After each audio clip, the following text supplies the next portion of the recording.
Have you noticed there are a lot of crazy things happening in our world these days? I have. And I know a lot of times that raises questions for us. How do we survive in such uncertain times, not only in this country, but in our world? That's what I want to talk to you about today on The Well.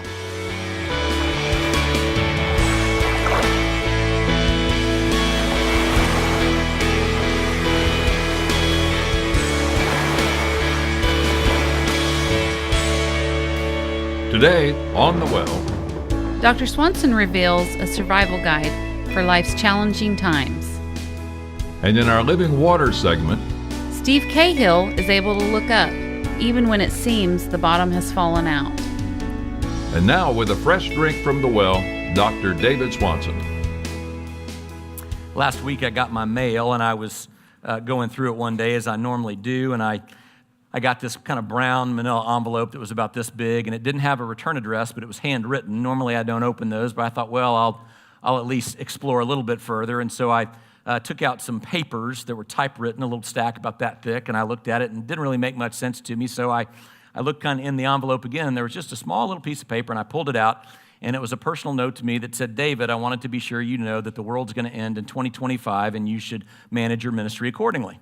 So, I thought that was really nice of that person to let me know of that. I mean, if the world's going to end, that's good information to have. And so I took that under advisement. And then I thought, I wonder if that's true or not. And so I kind of read some more of what he said. And I had some doubts about whether that was going to happen. And that caused me to do some further research on other people who have predicted the end of the world. And you'll be glad to know that really since the beginning of recorded time, human beings have been predicting our demise, the end of the world. And I'll spare you all the hundreds and hundreds of years, but I thought I'd give you just a little smattering this morning of maybe the last 100 years. And it starts with a good Scottish Presbyterian, John Cumming, determined the world was 6,000 years old in 1862, and he said the world would end that year. Now, I don't know how he figured out the world was 6,000 years old then, but apparently he did, and then he died in 1874. The International Bible Students Associated in 1918 predicted this terrible plague would come upon the earth, and the earth would end. Everything would come to a close in 1920. Herbert Armstrong had three predictions, one in 1936, then he changed it to 1943, revised again to 1972, and he died in 1974. Chuck Smith, founder of Calvary Chapel, pretty well known, said the last generation of people would be born in 1948, and they would all die out by 1981. The world would essentially end in 1981. Now, I'm really excited that that didn't happen because that was the year that I graduated from high school, and I would have missed some really fun things if that had taken place. So I'm glad about that. Pat Robertson of CBN fame, he said the world would end in 1976. Then he revised it to April 29, 2007. Haven't heard much about that from him since. Many of us have heard of Nostradamus, the famous 16th century French seer. He said the world would end in July of 1999. There were too many predictions to name for January 1, 2000. Then Harold Camping, charismatic preacher, said May 21, 2011. And then it didn't happen that day, so he changed it, miscalculated. Oh, now it's October 21, 2011. And then he withdrew from public life and died in 2013. And then maybe most famously, or the most recent adaptation of this was the Mayan calendar. The Mayan calendar ended December 21, 2012. And everyone said there won't be a December 22nd. That was the big prediction. But to all of our delight, we did have Christmas that year, and American retailers all gave thanks. So really, from the beginning of recorded history, we have done a great job of predicting when the world was going to end, but everybody who have all had one great thing in common: they've all been wrong.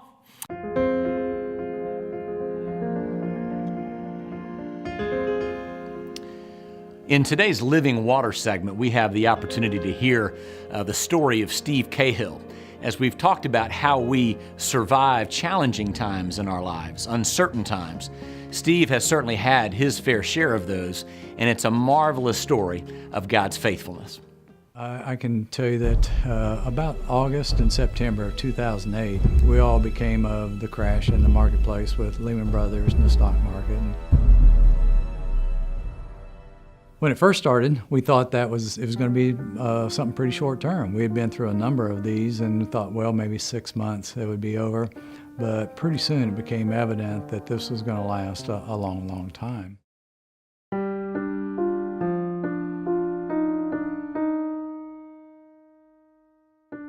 We had been building at that time for about 35 years. My first inclination truly was you come back home with your decisions, and by home I mean all the things that you hold dear to yourself, and that of course is family, and our business had family in it too. So in speaking with Rose, my wife, she reminded me that we're not alone. I'm not alone. I have my family and I have my company still.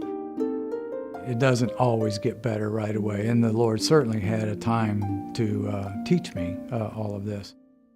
Well, the very first step in that was giving it over to the Lord, which I got to tell you, it didn't come right at the beginning. The first thing I did was try to resolve it myself. There are a number of events that happened as we were going along, and a few of those events reminded me that it certainly is God's, and I needed to give that up to Him. And one event in particular taught me that I needed to either choose now whether I'm going to trust Him or whether I'm going to try and continue to do it my way. It meant that I had to release everything, though, in order to do that. Otherwise, I could have held on, and I would probably be struggling still or not have made it at all.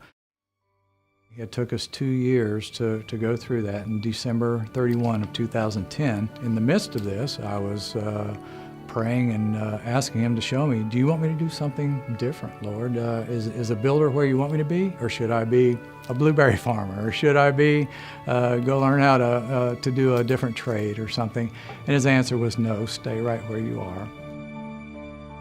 Today we're in the midst of some of the best years we've ever had. Does it always work that way? No, it doesn't. But that's what God's plan had for us, you know? Yeah.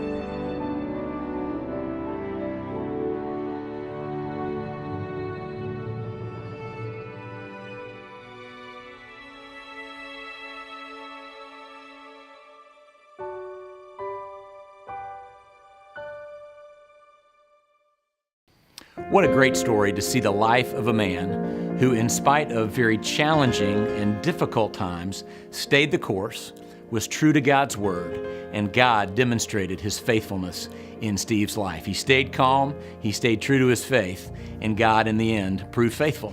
I think that's true for all of us, and I certainly encourage you, in your experience, to follow in that great model that Steve has set out for us today.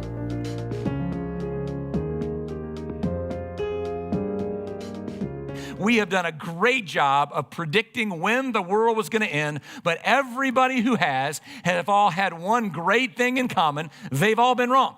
And given that they're human beings, and we human beings have a great propensity for being wrong, that should not surprise us. But you would think by this time that we would start to figure out, with all these predictions that haven't come true, you'd think we'd start going, you know what, maybe we're just not going to know. And I share that with you this morning because it's exactly what Jesus is talking about in Matthew 24. It's an incredibly interesting chapter. I encourage you to go home today and read the rest of it. I couldn't read all of it to you today, but Jesus is talking about how things are going to go at the end. It's called the Olivet Discourse, and end times prophets have just jumped on this and depended on this for their predictions over and over again, and mainly because it's just got some really weird stuff in it. I mean, there are vultures in this chapter. There's some really awful things that happen to pregnant women that are just kind of hard to read. There's famine, there are earthquakes, natural disasters, wars. There's just a lot of disturbing stuff in Matthew 24. And so it all kind of begins in verse 1 when Jesus is walking away from the temple and the disciples point at the buildings and they say, hey, Jesus, what about these buildings? And He says, do you see all those buildings? All those things? He says, I tell you the truth, not one stone here will be left on another. Every one of them is going to be thrown down. So Jesus looks at the most important building in all of Jewish life, and He essentially says, that's going to be destroyed. That's going to be wiped out. That was the most important building. It'd be like me walking by the White House or the Statue of Liberty and going, yeah, that's going to get destroyed in a few days. So you can imagine the disciples are pretty churned up about that. And they pull Jesus aside in a private moment and they go, hey, Jesus, can you tell us when that's going to happen? I mean, could you give us a little sign, a little heads up, So we know when the world is going to end and when you're going to come back, and all this stuff will go down. And I love that about the disciples, that they just want a sign. I mean, all of us kind of think, it'd just be a little nicer. Could you give us a head up? Can you flick the lights 2 or 3 times so that we would just have a little chance, to kind of get ready, to get our house in order before you come back? And so we look at that, and Jesus kind of, you think maybe he'll answer that, but then he really doesn't do that, does he? Jesus doesn't answer the when's it going to happen question, and he doesn't say, here's the sign. He just says, let me kind of tell you how things are going to go towards the end. He says there are going to be wars and rumors of wars, and kingdom's going to be against kingdom, nation against nation, famine, starvation, all these natural disasters, all these things. Essentially what Jesus says is, at the end, it's going to get really bad. You're going to be persecuted. People are going to hate you because you love me, and they're going to say wicked things against you. And so what we do as human beings is we take what he said, that things are going to get really bad, and then we look at our world and how bad things are, and then we begin to assume, well, this is really bad, so it must be near. And we begin to postulate it has to be pretty close. We start predicting Jesus is coming back soon based on how bad things are. And right now, things are pretty darn bad. I mean, you look at what's happening between Russia and Crimea, but even worse than that, and this is something that hadn't gotten a lot of publicity, but what's happening in North Korea. The United Nations did a recent report, a study of North Korea, and they liken it unto what happened in Nazi Germany. The report that was released said, the gravity, scale, and nature of these violations against humanity reveal a state that does not have any parallel in the contemporary world. It is absolutely out of control what they are doing to their own citizens. You look at Syria under Bashar Assad, they're using chemical weapons on their own people. They're not letting food and humanitarian aid get through to where it needs to go to provide relief of suffering. You look at drug cartels in Mexico and the violence that's happening in that country. You look at Iran getting ever closer to a nuclear weapon. Israel and Palestine still can't get along. And then in our own country, there are so many things I could choose from, but most concerning to me is the rapid increase in the suicide rate. Just this week, those who manage the Golden Gate Bridge in San Francisco said, we're finally going to have to put a safety net under the bridge because of the recent rash, the rapid uptick in the number of people who are leaping to their deaths. In my own hometown of Dallas, Texas, in a middle school, 3 weeks ago, a little 7th grade boy took his life. The next week, 5 more students in the same school tried to take their lives. You look at what's happening in our culture, and there is a creeping hopelessness and darkness about us, and we look at that in combination with everything else, and we say, this must be the time. How much worse can it get? And if you're like me, your prayer is, come, Lord Jesus. Hasten thy coming. Get us out of the mess we're in. Deliver us from this evil.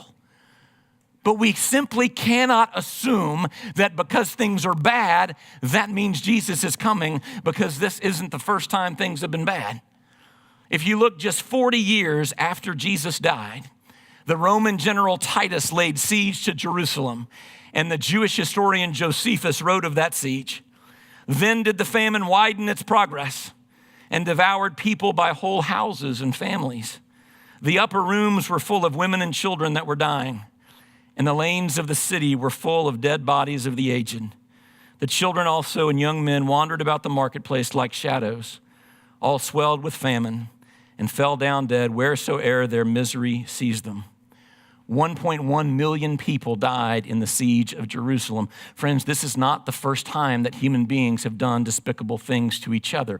We cannot assume simply because we are treating each other with evil that means that Jesus is coming back. In fact, he tells us in the Olivet Discourse in Matthew 24 very clearly, verse 42, therefore keep watch, because you do not know on what day the Lord will come. You're not going to know this. Revelation 10 further explains to us the 7 thunders made a bunch of announcements, and God says to John, don't write it down, seal it up. He makes it very clear he's not giving us all the information about how things are going to end. It is simply not available to finite minds. Therefore, you know, if someone comes up to you and says, I know when the end is, here it is, you know immediately they're wrong, because it's not the least bit biblical. God has made it clear he's coming like a thief in the night. He's coming at the time you least expect it. You will not know. So if that's the case, then what is the purpose of Matthew 24? If Matthew 24 is not to answer the question, when are you coming back, and give us a sign, if that's not what Jesus said, then why is it in the scripture? Why is it here? Answer, it's a survival guide. God, through Christ, is revealing to us there's going to be this season of time when things are going to be like this, and it's going to be hard for you. And when it gets hard and you begin to taste and experience that, here's a game plan. Here's a survival guide for what I want you to do to live faithfully as my sons and my daughters. And that's what I want to explore with you this morning, because I think it has everything to do with how we make sense of the particular age and season in which we live right now. First thing he says, in all of our circumstances, he says, I want you to remain calm. Don't you love that? I mean, it's like every fire drill we've ever been in as children. What's the first thing they tell you? Everybody leave in an orderly fashion and stay calm. You know, and what I see people doing when they see all these things happening in the world, everybody kind of starts to freak out a little bit and panic. Where's God? What's going to happen? And God says, first thing, very pastoral in nature, he says, stay calm. No need to panic. He says in verse 6, see to it that you are not alarmed. When things get bad, things get nutty, things get confusing, don't panic. It's okay. Why? All right, think about it. God revealed that in the end, certain things are going to happen, and guess what? They're happening. God predicted it. God's omniscient. God knows the future. He said it would happen, and it did, which tells you what? God's in control. You don't need to get all freaked out about it because God told you it's going to happen this way. I've got it. I know what I'm doing. I'm trustworthy.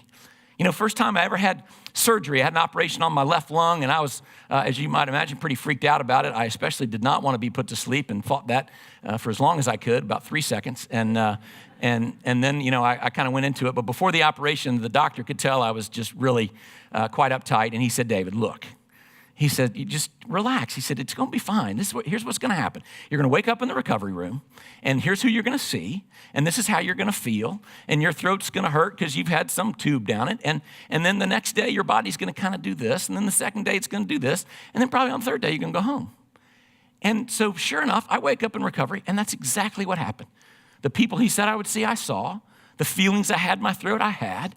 Now, I didn't necessarily like that, didn't necessarily understand it, but I was calm because I thought to myself, oh, the doctor told me that was going to happen, so it's okay. He's got it under control. And the next 2 or 3 days unfolded exactly that way. And whenever something happened that would start to kind of make me anxious, like, oh my gosh, what does that mean? I go, oh, wait, no. He told me that was going to happen. So I didn't understand it, but I was okay. God says, look, when things kind of start getting close to the end, these things are going to start unfolding. But when they happen, just remember, I'm God and you're not. And I've known this from the foundations of the world. I'm a timeless God who knows both the future and the past, and I hold all things in my hand, so be calm. It's okay. No need to panic. Then he says, second thing, these things have to happen. These things must happen. And I think this is where we probably struggle the most as Christians because we often want an explanation. When bad things happen to us or hard things happen to us, we always want a reason, because if we have a reason, then we can stop hanging on to it. We want something that will help us make that thing make sense and go, oh, okay, now I understand. But never is that promised to us in life. You know, it's hard for us not even trusting in God to see children suffering in Syria and not have some feeling in our guts to say, God, what is that about? Why are you letting that happen? And friends, the answer to that, this is where our doctrine is so very important, because our doctrine, what we believe to be true about God, is what we stand on foundationally in the church's life when we come upon questions that do not seem to have answers. And this is where I see so many churches that are going off the rails because they have a lot of belief, but they don't have any doctrine.